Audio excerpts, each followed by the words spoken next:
Good morning students, open your science textbook at page number 1. This is the first lesson, lesson number 1, laws of motion. In this video we will learn motion, acceleration, distance and displacement, Newton's laws of motion and related equation. इस lesson में हम ये सभी को topics cover करेंगे. Motion of an object, सबसे पहले हम यहाँ पे देखते हैं कि मोशन ऑफ एन ऑब्जेक्ट. यहाँ पे हमें कुछ एग्जांपल्स गिवन है. Let's see the examples. In which of the following examples can you sense motion. नीचे कुछ एग्जांपल्स गिवन है. इन एग्जांपल्स में हम किस एग्जांपल में मोशन एक्सपीरियंस कर सकते हैं. Motion means movement. How will you explain presence and absence of motion. First is the flight of birds. Flight of birds, bird fly कर रहे हैं मीन्स किस में है वो, they are in motion. A stationary train, railway track पर train क्या है, रेस्ट है, स्टेशनरी है.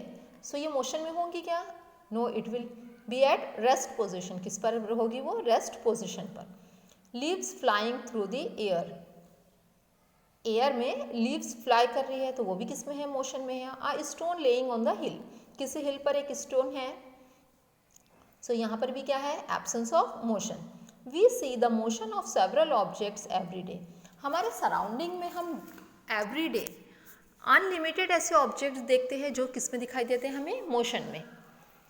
Sometimes we cannot see the motion of an object directly as in the case of breeze. But कुछ केसेस ऐसे होते हैं जिसमें हम डायरेक्टली मोशन नहीं देख सकते. डायरेक्टली मोशन नहीं देख सकते बट उसे क्या कर सकते हैं, फील कर सकते हैं. जैसे कि अगर हम एग्जाम्पल ले सकते हैं, मोशन ऑफ प्लैनेट और motion of earth around the sun. Earth क्या है, सन के अराउंड में भी रिवॉल्व हो रही है और अपने खुद के एक्सिस पे भी मूव हो रही है, एक्सिस पर भी रोटेट हो रही है. ये जैसे अर्थ का एक एक्सिस है, पॉइंट है, तो ये यहाँ पर भी रोटेट हो रही है और सन के अराउंड भी रिवॉल्व हो रही है. तो हम इसको डायरेक्टली देख सकते हैं क्या, but we can observe it through the changes in day and night. Day और नाइट में जो चेंजेस हो रहे हैं वो किसकी वजह से हो रहे हैं, motion of the earth, earth की मोशन की वजह से, रोटेशन की वजह से. Motion of blood in our body, हमारे बॉडी में जो ब्लड फ्लो हो रहा है हम उसे डायरेक्टली देख सकते हैं क्या, बट हमें पता ही है कि हमारे बॉडी के एक पार्ट से दूसरे पार्ट में ब्लड क्या हो रहा है, फ्लो हो रहा है. सो यहाँ पे मोशन तो है, मूवमेंट हो रही है, बट हम उसको डायरेक्टली परसीव नहीं कर सकते, डायरेक्टली नहीं देख सकते. Next, think about it. Think about it. You are travelling in a bus, is the person sitting next to you in motion. हम अगर किसी बस में ट्रैवल कर रहे हैं तो हमारे साथ जो पर्सन बैठा है सीट पर या बस में, जो भी पर्सन बैठे हुए हैं तो वो मोशन में रहेंगे क्या. अगर हम ऑब्जर्व करें तो हमारे लिए वो पर्सन जो बस में हमारे साथ है, हमारे को पैसेंजर्स हैं, वो मोशन में नहीं है. लेकिन अगर कोई रोड से, बस के बाहर से ऑब्जर्व करे तो उन्हें क्या दिखाई देगा कि वो मोशन में है. जब अगर हम रोड पर खड़े हैं और हमारे रोड पर से अगर हम ऑब्जर्व करते हैं कि हमारे सामने से कोई व्हीकल जा रही है, फोर व्हीलर बस है, वैन है, तो उसमें जो पर्सन्स रहेंगे वो क्या रहेंगे, मोशन में रहेंगे. बट अगर हम किसी बस में बैठे हुए हैं और हमारे जो को पैसेंजर्स हैं, हमारे साथ जो पैसेंजर्स बैठे हुए हैं, वो हमारे उस टाइम पर हमारे लिए मोशन में नहीं होंगे. तो ऑब्जेक्ट मोशन में बस में है या नहीं है वो किसके ऊपर डिपेंड करता है, पैसेंजर पे. कि हम ऑब्जर्वर पर डिपेंड करता है कि ऑब्जर्व हम कहाँ से कर रहे हैं, हम उसी व्हीकल में बैठे हैं या फिर बाहर से हम ऑब्जर्व कर रहे हैं. What do you take into consideration to decide if an object is moving or not? कोई भी ऑब्जेक्ट मूव हो रहा है या नहीं हो रहा है, ये किस पर हम डिसाइड करते हैं. ऑब्जेक्ट अगर अपनी पोजीशन चेंज करता है, if an object change its position then the object is in motion. कोई भी ऑब्जेक्ट अगर अपनी पोजीशन चेंज कर रहा है तब वो किस में है, मोशन में है. और अगर ऑब्जेक्ट अपनी पोजीशन चेंज नहीं करेगा, it means the object is eight rest position. Object किस पर है, रेस्ट पोजीशन पर. You have learned that motion is a relative concept. If the position of an object, note down the definition of motion. If the position of an object is changing with respect to its surrounding, then it is said to be in motion. कोई भी object अगर position change करता है तो means वो किस में है, मोशन में है. Otherwise it is said to be at rest. Otherwise वो किस पर रहेगा, अगर पोजीशन चेंज नहीं कर रहा, it means the object is eight rest position. Distance and displacement. Let's try this. Measure the distance between the point A and B in the figure in the different ways as shown in the figure 1.1a. See this figure. This is the figure A. In this figure we have 2 point A and point B, and we have to measure the distance between these 2 points. So between points A and B we can measure the distance in 3 different ways. हम 3 different ways में measure कर सकते हैं. चाहे तो हम यहाँ से भी measure कर सकते हैं, ये आ गया point B. अगर हम ये इस डायरेक्शन से मेज़र करें तो यहाँ पर हम पहुँचेंगे B, या फिर अगर हम डायरेक्टली ले रहे हैं तो ये A से हो गया B. सो यहाँ पर हम 3 वेज में दोनों के बीच का डिस्टेंस क्या कर सकते हैं, मेज़र कर सकते हैं.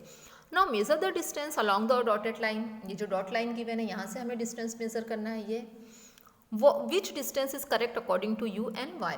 सो according to us the correct distance is through the dotted line. जो डॉटेड लाइन का डिस्टेंस है वो करेक्ट है. अब हमारे लिए करेक्ट क्यों है? Because this is the shortest distance. ये कैसा डिस्टेंस है? शॉर्टेस्ट डिस्टेंस है. एंड इजी वे में, यहाँ पर हम A to B में क्या है, इजी वे में डिस्टेंस ले सकते हैं. और ये कैसा है? शॉर्टेस्ट डिस्टेंस है.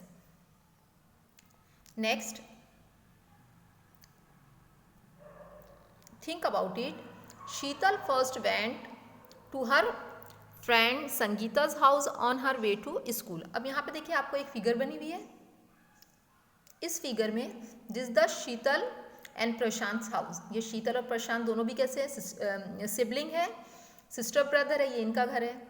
और ये यहाँ पर 500 मीटर पे किसका घर है? संगीता का हाउस है. संगीता के घर से स्कूल ये कितना है? 1200.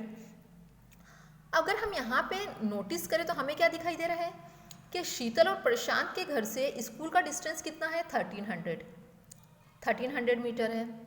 शीतल प्रशांत के घर से संगीता का घर का डिस्टेंस कितना है? 500 मीटर है. And from Sangeeta's house to school distance is 1200 metre. तो हमें यहाँ पे फर्स्ट क्या गिवन है? First point, Sheetal first went to her friend Sangeeta house on her way to school. अब शीतल क्या कर रही है? पहले डायरेक्ट स्कूल नहीं आ रही है. पहले वो किसके घर जा रही है? संगीता के घर जा रही है. जैसे कि आप लोग अगर स्कूल आना है तो डायरेक्ट स्कूल आते हैं क्या? पहले हम अपने पूरे फ्रेंड्स को एक साथ जमा करते हैं, उसके बाद स्कूल आते हैं, डायरेक्ट स्कूल नहीं आते. तो वैसे ही यहाँ पर शीतल भी क्या कर रही है? पहले किसके घर जा रही है? संगीता के घर जा रही है. और second point, Prashant went straight from home to school. और प्रशांत क्या कर रहा है? डायरेक्ट स्कूल जा रहा है. Both are walking with the same speed. दोनों की स्पीड कैसी है? सेम है. Who will take less time to reach the school and why. अब यहाँ पर शीतल और प्रशांत इन दोनों में से सबसे कम टाइम किसे लगेगा स्कूल पहुंचने में? क्लियरली हम यहाँ पे देख सकते हैं Prashant will take less time to reach the school. कम टाइम किसे लगेगा? प्रशांत को लगेगा. Because the distance between Prashant to school is, Prashant house to school is 1300 metre. सिर्फ इसको 1300 मीटर चलना है. ये डायरेक्ट स्कूल जा रहा है. So he will take less time to reach the school. School पहुंचने में कम टाइम लेगा. जबकि अगर हम शीतल की बात करें तो शीतल क्या है? पहले कहाँ गई? संगीता के घर गई. Means she covered 500 metre. Then she go to school. फिर वो कहाँ जाती है? स्कूल जाती है. Means 1200 metre. So total distance is 700 metre. Total कितना डिस्टेंस है? 1700 मीटर. सो यहाँ पर अगर हम देखें तो ये टोटल डिस्टेंस है 1700 मीटर. जबकि डायरेक्ट जो है शॉर्टेस्ट डिस्टेंस कितना है? 1300 metre. That's why Prashant will take less time to reach the school. सबसे कम टाइम किसे लगेगा? प्रशांत को. In the above examples, is there a difference between the actual distance and distance traveled? What is it? अब अगर हम यहाँ पर देखें तो शीतल और प्रशांत के घर से स्कूल का एक्चुअल डिस्टेंस कितना था? 1300 metre. This is the actual distance. But the total distance covered by Sheetal is 1700 metre. Sheetal ने टोटल कितना डिस्टेंस कवर किया? 1700 मीटर. तो दोनों में भी डिफरेंस दिखाई दे रहा है हमें. Actual distance is 1300 metre but Sheetal covered 1700 metre to reach the school. Sheetal कितना डिस्टेंस कवर्ड करती है स्कूल पहुंचने में? 1700 मीटर. मीन दोनों के बीच में कितने का डिफरेंस है? 400 मीटर. दोनों के बीच का जो डिफरेंस है वो क्या है? 400 मीटर.